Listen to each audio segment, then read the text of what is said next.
For what is a man profited if he shall gain the whole world and lose his own soul? Or what shall a man give in exchange for his soul? Dinhi nga teksto makita nato kung giunsa pag-value sa Ginoo ang matag kalag, matag usa ka tawo nga bisan pag maangko nimo ang tibuok nga kalibutan pero mawagtang ang imong kalag, unsa may kapuslanan ani? Wala gyud. Ingana ka importante sa Ginoo ang usa ka kalag.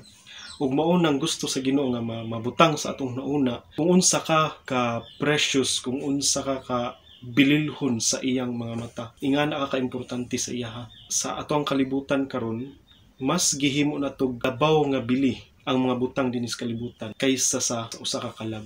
Mo nay problema karon, mo na nga ang tawo dali ra gid kaayo mapalit ug dali ra pud kaayo siya mabaligya. Hinumduman nato nga sa paglantaw sa Ginoo, ang tinuod nga treasure para sa iya ang tawo, dili ang bulawan, dili ang kwarta, dili bisan pa gani ang tibuok kalibutan, dili na mao ang precious, ang kayamanan, ang bililhon sa Ginoo, kung dili ang matag usa ka kalag, ang matag usa ka tawo.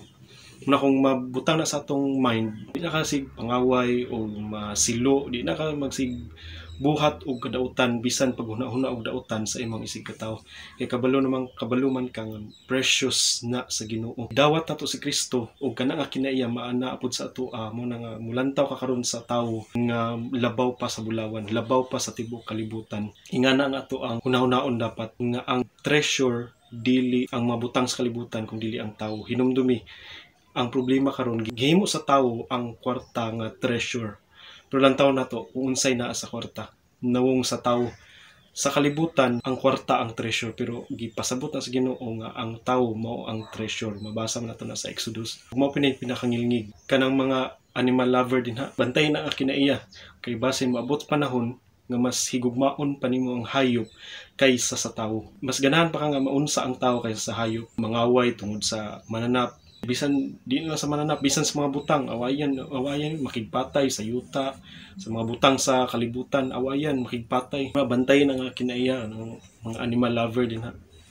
Dili man pud tanan pero bantay lang yun na kinaiya ng mga animal lover kay basin moabot ang panahon ba nga sama sa kalibutan karon, grabe pakaslan na mga hayop, mga butang sa kalibutan pakaslan na. Kay mas gihigugma pa ang mga butang sa kalibutan, ang mananap kaysa sa tawo. Mo na nga gipasabot karon sa Ginoo sa atua, labaw pa sa tibuok kalibutan ang bili samtang ang Dios magalantaw nimo. Mo na nga kinahanglan na masabtan nato kay ug makasabot na ta ana, di na ta makigpatay tungod lang sa yuta, makigpatay tungod sa kwarta, tungod sa mga kabilinggan din sa kalibutan. Di wa na siya.